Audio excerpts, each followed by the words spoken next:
आयरा के लिए किसी खंजर से कम ना थे। इसके कदम लड़खड़ा गए मगर इसने खुद को संभाला क्योंकि वो जानती थी कि अगर वो टूट गई तो कामयार की नफरत जीत जाएगी।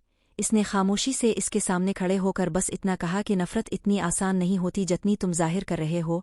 ये सुनकर कामयार लम्हा भर को खामोश हो गया, जैसे इसके दिल में कहीं कोई चीज टकराई हो, मगर अगले ही लम्हे इसने अपने दिल के दरवाजे और मजबूती से बंद कर लिए।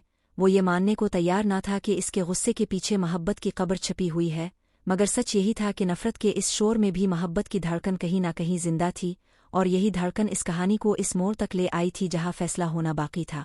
आ तो कामयार अपने दिल की सुनेगा, आ फिर ये रिश्ता हमेशा के लिए एक अधूरी कहानी बन जाएगा।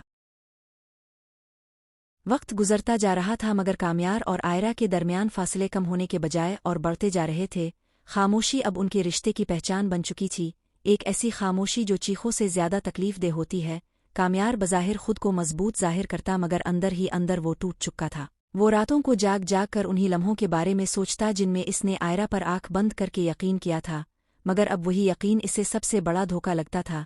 इसीलिए दिन के आजाली में वो अपने दिल के अंधेरों को गुस्से की शक्ल देकर आयरा पर उंडेल देता। आयरा जब भी इसके सामने आती तो कामयार की आवाज में एक अजनबियत होती, जैसे वो इसे बरसों से जानता ही ना हो।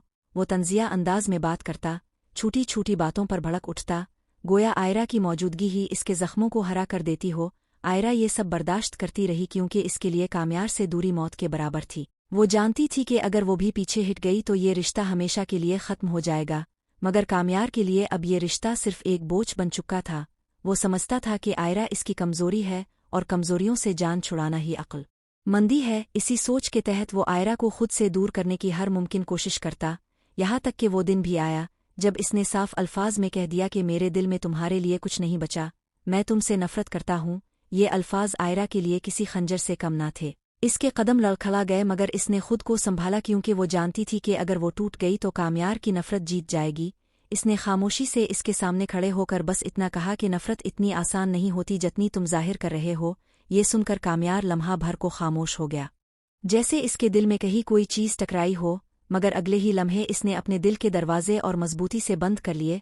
वो ये मानने को तैयार ना था कि इसके गुस्से के पीछे मोहब्बत की कब्र छपी हुई है, मगर सच यही था कि नफरत के इस शोर में भी मोहब्बत की धड़कन कहीं ना कहीं जिंदा थी, और यही धड़कन इस कहानी को इस मोड़ तक ले आई थी जहां फैसला होना बाकी था। आ तो कामयार अपने दिल की सुनेगा, आ फिर ये रिश्ता हमेशा के लिए एक अधूरी कहानी बन जाएगा।